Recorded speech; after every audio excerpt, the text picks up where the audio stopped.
கொண்டாடுறோம், ஏன் அதை வந்து கொண்டு வந்தாங்க அப்படிங்கிறது தான். 2 நாளைக்கு முன்னாடி வரைக்கும் எனக்கு நவராத்திரினா என்னன்னே தெரியாது.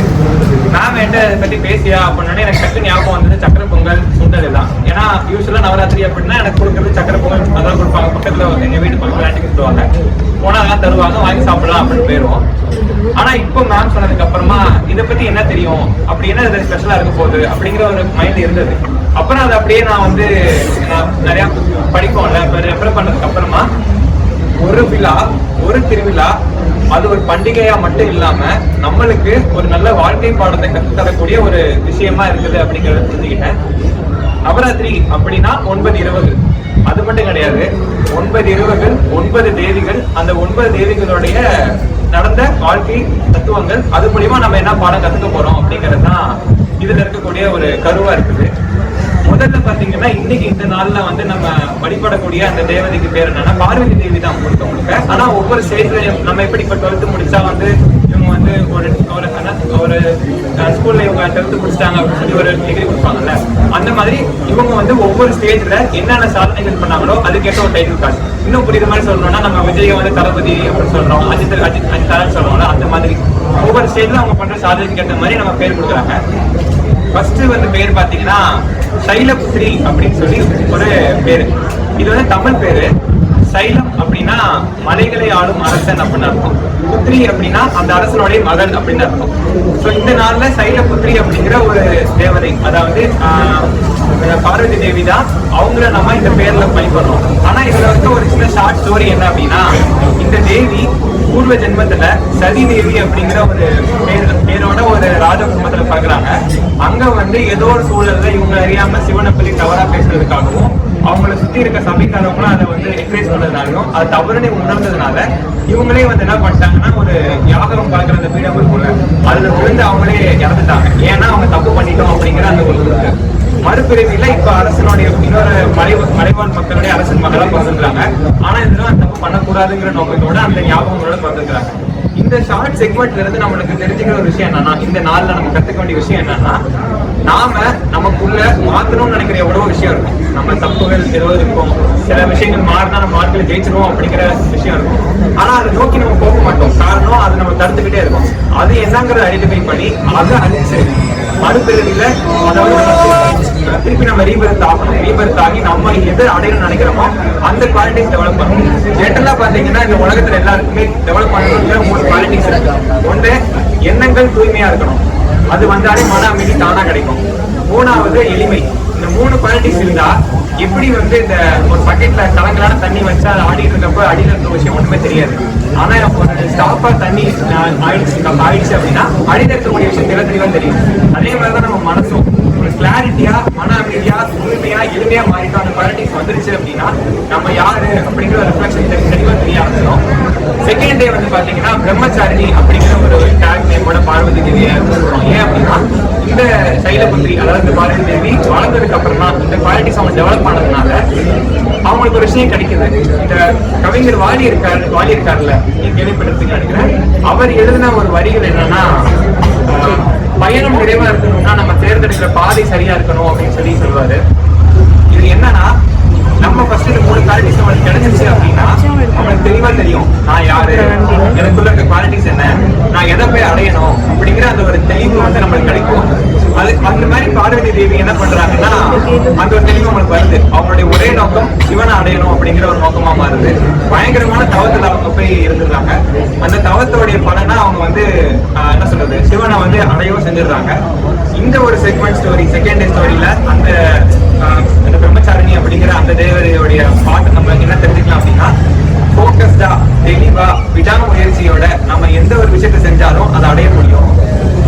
நம்ம மனிதர்களுக்கு வந்து கடவுள் கொடுத்த ஒரு மிகப்பெரிய மந்திரம் என்ன அப்படின்னா விடாமுயற்சி மட்டும்தான். அந்த மந்திரத்தை நம்ம பண்ணிட்டே இருந்தோம்னா நம்ம அடையணும்னு நினைக்கிற இலக்கை தெளிவா அடைய முடியும், ஃபோக்கஸ்டா இருக்க முடியும் அப்படிங்கிற செகண்ட் டே அந்த காட்சியில நம்ம தெரிஞ்சுக்கணும். 3வதா வந்து பாத்தீங்கன்னா சந்திரகந்தா அப்படிங்கிற ஒரு பேரு. இந்த சந்திரகந்தா அப்படின்னா என்னன்னா, இவங்க சிவன் அடைஞ்சாச்சு. ஆனா இப்ப பூமியில ஒரு பிரச்சனை போயிட்டு இருக்கு. என்ன அப்படின்னா, மகிஷாசூரன் சொல்லி ஒரு அசுரன் இருக்காரு. இவர் வந்து பயங்கரமா தாமா இருந்து பிரம்மன்ட்டு ஒரு வரம் வாங்கிட்டாரு. என்னன்னா, நான் வந்து இந்த உலகத்திலேயே ஆளணும், என்னை யாரும் கொல்லக்கூடாது, தேவர்கள் யாரும் வந்து என்னை கொல்லக்கூடாது அப்படின்னா வரம் வாங்கிட்டாரு. அதுக்கு பிரம்மன் சொல்றாரு, உனக்கு எல்லா பலனும் நான் கொடுத்துறேன், ஆனா நீ வந்து ஒரு பெண்ணோடைய கையில தான் சாவணும். அதான் உனக்கு இந்த உனக்கு கொடுக்குற வரத்துக்கு இன்னொரு ஆப்போசிட்டா கொடுக்கணும்ல. உனக்கு நீ சாவணும் அப்படின்னா அது வந்து ஒரு பெண் கையில தான் சாவணும் அப்படின்றாங்க. அதுக்கு வந்து அவர் என்ன சொல்றாரு அப்படின்னா, அந்த அசுரன் என்ன சொல்றாருன்னா, சரி பெண் தானே, பெண் எப்படி நம்ம கொல்ல போறாங்க, நான் அதெல்லாம் அவங்களே கொண்டுறேன், நான் ஸ்பாட் கொடுக்குறேன் அப்படிங்கிற மாதிரி அவரு ஃபீல் பண்றாரு. ஓகே, வரவும் வாங்கிட்டாரு. ஆனா சந்திரகண்டா அப்படிங்கிற அந்த பாலிதை இருக்காங்கல்ல, அவங்க வந்து பூமியில வராங்க. இந்த பிரச்சனை அசுரன் வந்து உலகத்தையே இதுல கொண்டு போயிட்டு இருக்கான் அப்படின்னு பூமிக்கு வராங்க. ஆனா இங்க ஒரு சூழல் என்னன்னா, அவங்க வந்த உடனே அவங்களுடைய அந்த தைரியத்தை பார்த்து பல அசுரர்கள் பிரிச்சு ஓடுறாங்க. அந்த அளவுக்கு அவங்க ஆக்ரோஷமா, அதே சமயம் ஒரு சந்திரனுடைய ஒளிவட்டத்தோட கண்ட தீப்பொறியோட அவங்க வந்து நிக்கிறாங்க.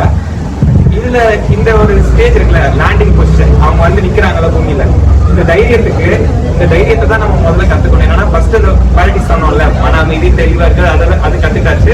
ஏன்னா இலக்குகளை புரிஞ்சாச்சு. அடுத்த கட்டமா இந்த தேதி கிட்ட நம்ம கத்துக்க வேண்டியதுன்னா தைரியம். ஏன்னா நம்ம ஒரு இலக்கை நோக்கி போறோம் அப்படின்னா அந்த பயணத்துல பல எதிர்ப்புகள் வந்துட்டு தான் இருக்கும், பல பிரச்சனைகள் வந்துட்டு தான் இருக்கும். ஆனா அந்த பிரச்சனைகள் எல்லாத்தையும் சமாளிக்கிறதுக்கு நம்மளுக்கு தைரியம் ரொம்ப ரொம்ப முக்கியமா இருக்கும். அந்த தைரியம் அப்படிங்கிற ஒரு குவாலிட்டியை மூணாவதா இந்த செக்மெண்ட்ல இருந்து நமக்கு எடுத்துக்கணும். ஸோ இந்த முதல் 3 தேவி சொன்னார் இல்லையா, சைலபுத்திரி, 2வது பிரம்மச்சாரிணி, 3வது சந்திரகண்டான்னு சொன்னாங்கல்ல, இந்த 3 தேவியை தான் ஒன்னா சேர்த்து நம்ம என்ன பண்றோம்னா துர்கா தேவி வழிபாடு அப்படின்னு சொல்லி முதல் 3 நாள் இந்த நவராத்திரியில வந்து கொண்டாடுவாங்க. இந்த 3 குவாலிட்டிஸ் தைரியமா இருக்கு, ஒரு இலக்கு அடையிறது அப்படிங்கிற ஒரு நோக்கத்தோட கொண்டாடிட்டு இருக்காங்க. அடுத்த செக்மெண்ட் பாத்தீங்கன்னா செல்வம், லட்சுமியை அடுத்த 3 நாளைக்கு கொண்டாடுவாங்க. அதுல முதல் ஸ்டேஜ் வந்து பாத்தீங்கன்னா அந்த செல்வம் அப்படின்னு எடுத்துட்டாங்கனாலே மெட்டீரியல் வெல்த் வேற, நான் மெட்டீரியல் வெல்த் வேற. மெட்டீரியல் வெல்த்னா நம்ம அந்த பூமியில வாழ்றதுக்கு இந்த காசு பணம் இதெல்லாம் தேவைப்படாது. ஆனா அது நிலையானது கிடையாது. அது நம்மளுக்கு வேணும் அப்படின்னா ஸ்பிரிச்சுவல் வெல்த் வேணும் அப்படின்னு சொல்லுவாங்க. இது என்ன வெல்த் அப்படின்னா, முதல் விஷயம் வந்து புஷ்மந்தா அப்படின்னு சொல்லி பார்வதி தேவிக்கு இன்னொரு பேரு இந்த 4வது நாள்ல. அதுக்கு என்ன அர்த்தம் அப்படின்னா, அந்த தேவிக்கோடைய சிரிப்பு தான் வந்து அர்த்தமே. ஏன்னா சிரிப்புங்கிற ஒரு விஷயம் இந்த பூமியை மாற்றி அமைக்கக்கூடிய ஒரு திறமை வாய்ந்த ஒரு உணர்வுன்னு சொல்லலாம். அது வெறும் அழகு சாதன பொருளா மட்டும் இல்லாம உலகத்தை மாற்றி அமைக்கக்கூடிய ஒரு உத்தை. அது நமக்கு எல்லாமே இதுக்குள்ளதான், பிரெயின்குள்ளதானே இருக்கு. நம்ம ஒரு விஷயத்த நினைச்சா சந்தோஷமான விஷயம் நினைக்கிறப்ப சந்தோஷமா நம்ம ஃபீல் பண்ணுவோம், சோகமான விஷயம் நினைக்கிறப்ப சோகமா ஃபீல் பண்ணுவோம். எப்பயுமே நம்ம சந்தோஷமாவே இருந்தோம்னா அந்த இலக்கை பயணிக்கிறதுக்கும் இடங்கள் வந்து அதை போட அப்படின்னு சொல்லி நம்ம மாட்டு மூவ் ஆகிறதுக்கும் அது நம்மளுக்கு உதவி செய்யும் அப்படிங்கிறது தான் ஃபர்ஸ்ட் குவாலிட்டி. செல்வத்துல நம்ம எடுத்துக்க வேண்டிய முதல் செல்வம் இந்த சிரிப்பு அப்படிங்கிற இந்த மந்திரம் தான். 2வது வந்து பாத்தீங்கன்னா முருகன், அதாவது முருகனுக்கு தாயா அவங்க இருக்காங்கல்ல, கந்தமாதா அப்படின்னு. அதாவது இந்த கொசுலாம் வந்து இந்த நம்ம பூமியில வந்து நிறைய இருக்கு. ஆனா அது அப்படியே வளர விடாம நம்ம ஒரு கண்ட்ரோல்லே வச்சிருக்கோம்ல, அந்த மாதிரி பார்வதி தேவி ஒரு வெயிட்டிங் பண்ணிருக்காங்க. எதுக்குன்னா அவங்க இந்த பூமியில வந்து அவங்க தேவராதனை இப்போ வந்து தேவதை தானே, அவங்க பூமியில வந்தாலும் மகிஷாசுரனை அழிக்க முடியாது. ஏன்னா அவங்க தேவதை பொசிஷன்ல இருக்காங்க. அவங்க வரமாட்டீங்கன்னா தேவதை வந்து என்னை பண்ண முடியாது அப்படின்னு.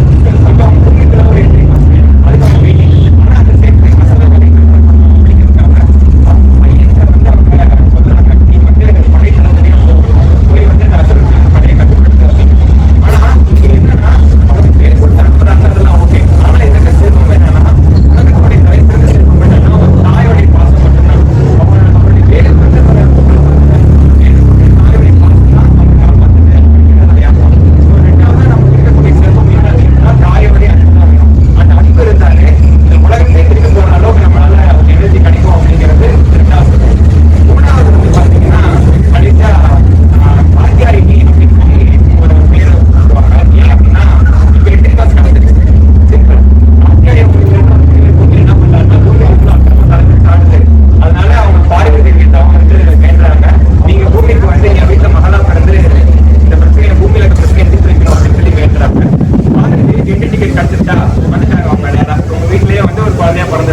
பெண்களை வந்து கொஞ்சம் ஈக்குவலா பார்ப்பாங்க, ஆண்கள் தான் பணம் அதிகம் அப்படிங்கிற மாதிரி. ஆனா இவங்க என்ன பண்றாங்கன்னா எல்லாரும் ஈக்குவலா ட்ரீட் பண்றாங்க. எல்லா பெண்களுக்கும் முக்கியத்துவம் கொடுத்து மேல வரணுங்கிற மாதிரி அவங்க கொண்டு போறாங்க. அதுதான் காப்பாற்ற போகிறது, அந்த வெளிச்சத்தை கொடுக்குறாங்க. ஸோ இதான் 3வது குவாலிட்டி. என்னன்னா எல்லாரும் ஈக்குவலா ட்ரீட் பண்றது எளிமையா இருக்குது அப்படின்னு. ஸோ இந்த 3 செல்வங்கள், சிரிப்பு, தாயோடைய அன்பு, எல்லாரையும் ஈக்குவலா ட்ரீட் பண்ணணும் அப்படிங்கிற நாலேஜ் வந்து தெரிஞ்சுக்கணும். அது முக்கியங்கிறதுக்காக தான் அடுத்த கட்டமா அந்த லட்சுமி தேவி வந்து அடுத்த 3 நாள் கொண்டாடுவாங்க. கடைசி 3 days வந்து சரஸ்வதி தேவியை வந்து கொண்டாடுவோம். ஆனா இதுல ஃபர்ஸ்ட் வந்து பாத்தீங்கன்னா காலராத்திரி அப்படின்னு சொல்லி ஒரு பேர் சொல்லுவாங்க. காலராத்திரினா இப்போ பூமிக்கு வந்துட்டாங்கல்ல பாருங்க, இங்க வந்து அந்த அப்புறம் சொல்லணும். ஸோ அந்த அப்புறனுடைய எல்லா செயலையும் நிறுத்தணும் அப்படிங்கிறதுக்காக அவங்க இந்த பூமியில பிறந்து என்ன பண்றாங்கன்னா பயங்கரமான ஒரு ரூபத்தோட, ஒரு கருமையான ரூபத்துல கண்டு அப்படி நெருப்போட ஒரு சிங்கத்து மேல உட்காந்து வராங்க. அந்த அசுரனோட போராடுறாங்க, அவனை கொண்டுடுறாங்க. ஸோ இந்த விஷயம் என்ன எடுத்துக்கலாம் அப்படின்னா, பெண் அப்படிங்கிற ஒருத்தவங்களுடைய அழகுக்காக மட்டும் ரசிக்க கூடாது. அவங்களுடைய தைரியம், அவங்களுக்குள்ள இருக்க குவாலிட்டிஸ், அதுதான் வந்து நம்ம பார்க்கணும். அப்படிங்கிறது மட்டும் இல்லாம அவங்களால எது வேணாலும் சாதிக்க முடியும் அப்படிங்கிறதையும் போற்றி புகழணும். அப்படிங்கிறது தான் இந்த ஒரு பாட்டுல இருந்து எடுத்துக்கலாம். கடைசி 2, அதாவது இந்த காலராத்திரிக்கு அடுத்து வந்து பாத்தீங்கன்னா மகா கௌரி அப்படின்னு சொல்லி ஒரு பேரோட சொல்லுவாங்க. மகா கௌரி அப்படின்னா இந்த போர்லாம் முடிஞ்சிருச்சு, எல்லாம் முடிஞ்சிருச்சு. சிவன் அப்படிங்கிற ஒருத்தவங்க தவம் இருந்தாங்க இல்லையா, தவம் இருந்து பயங்கரமா தவம் இருந்தாங்க. சாப்பாடு, காற்று, தண்ணி எதுவுமே இல்லாம அவங்க 2 பேரும் சூரிய வெளிச்சத்தையும் காற்றையும் மட்டுமே சுவாசிச்சு இருந்தாங்க. உடம்பெல்லாம் அப்படியே இருப்பா மாறிடுச்சு. சிவன் அவங்களுடைய அன்புக்கு உருகி என்ன பண்ணிட்டாருன்னா அவரை ஏற்றுக்கிட்டாங்க. கங்கை நதி அவங்க மேல தெளிக்கிறாரு. அவங்க அப்படியே திருப்பி பெண்மையா மாறுறாங்க, பிரகாசமா ஒளிமிக்கவெல்லாம் மாறுறாங்க. ஸோ இந்த ஸ்டேஜ்ல வந்து என்ன தெரிஞ்சுக்கலாம்னா, பெண்களை நம்ம முடிஞ்ச அளவுக்கு வாழ்க்கையில தூக்கி விட ஹெல்ப் பண்ணணும் அப்படிங்கிற ஒரு விஷயம் தான் இந்த இடத்துல சொல்றாங்க. கடைசி நாள், அதாவது சித்திராத்திரி அப்படின்னு சொல்லி சொல்லுவாங்க. சித்திராத்திரி அப்படின்னா சித்திகள் அப்படின்னு சொல்லி சித்தர்கள்லாம் வந்து என்ன சொல்லுவாங்கன்னா சக்திகள் சொல்லுவாங்க. அப்படின்னு சொல்லுவாங்க. அதாவது நம்ம குவாலிட்டிஸ் பார்த்தீங்கன்னா நமக்குள்ள இருக்க இன்னர் டேலண்ட்ஸ், அதை வளர்த்துக்கக்கூடிய விதங்கள், அதுதான் சித்திராத்திரி. அது மட்டும் இல்லாம நம்ம என்ன பண்ணணும்னா, இவ்வளோ பெரிய டேலண்ட் நம்ம கிட்ட இருந்தாலும் அந்த டேலண்ட்டை ப்ராப்பரான இடத்துல ப்ராப்பரான விஷயத்துக்கு யூஸ் பண்ணணும். தவறான விஷயங்களை பயன்படுத்தி வாழ்க்கையில் முன்னேறக்கூடாது அப்படிங்கிறது ஒரு எடுத்துக்காட்டு தான். ஏன்னா அப்போ வந்து இங்க பார்வதி தேவி வந்து அசுரர்களுக்கும் குருவா இருந்தாங்க. 2 பேருக்கும் குருவா இருந்தப்போ அசுரர்களை தவறா பயன்படுத்துறதுனால அசுரர்கள் அவங்க வந்து சொல்ல வேண்டிய சூழ்நிலையும் மாறிடுச்சு. அவங்க டீச் பண்றதை ஸ்டாப் பண்ணிட்டாங்க. ஸோ இது என்ன சொல்றாங்கன்னா, டீச் பண்ணணும், தெரிஞ்சதை மற்றவங்க சொல்லணும், அதை பயன்படுத்தி வாழ்க்கையில நல்ல விதங்களில் முன்னேறணும், தவறான விஷயங்களை முன்னேறக்கூடாது அப்படிங்கிறத இந்த ஒரு டீச்சிங்கா இருக்கு. ஃபைனலா இதுதான் முடிஞ்சிச்சு. ஸோ கடைசியா நம்ம விஜயதசமி அப்படிங்கிறத 10வது நாள் கொண்டாடுவோம். இது என்னன்னா, இந்த நவராத்திரியில இந்த 9 நாள் நம்ம என்ன பண்ணிருக்கோம் அப்படின்னா, அது எல்லாம் இரவு அப்படிங்கிற ஒரு பேர் தான், நவராத்திரி. ஏன்னா இருள் அப்படிங்கிற ஒரு விஷயத்துல இருந்து மனிதன் பல விஷயங்கள் இந்த 9 நாள்ல தெரிஞ்சுக்கிட்டு வெளிச்சத்துக்கு வரணும் அப்படிங்கிறதுக்காக தான் இந்த நவராத்திரி அப்படின்னு நாளில கொண்டாடிட்டு இருக்கோம். 10வது நாள் விஜயதசமியில நம்ம என்ன பண்ணணும்னா, நம்ம வெற்றி பயணத்தை தொடங்கணும். ஏன்னா இந்த எல்லா குவாலிட்டிஸையும் நம்ம எடுத்துக்கிட்டு நம்ம டேலண்ட்டை வளர்த்துக்கிட்டு அன்னைக்கு தான் ஆயுத பூஜை கொண்டாடுவாங்க. ஆயுத பூஜைங்கிறது வெறும் பொருள்களுக்கு மட்டும் கொண்டாடுறது கிடையாது. நமக்குள்ள இருக்கிற டேலண்ட்ஸை புதுசா வளர்த்துக்கவும் அது தெளிவான பாதையில கொண்டு போறதுக்கும் கொண்டாடுற ஒரு இடமா அதை புரிஞ்சுக்கிட்டேன். அவ்வளவுதான் இன்னைக்கு அவங்களோட ஷேர் பண்ண விஷயம். தேங்க்யூ.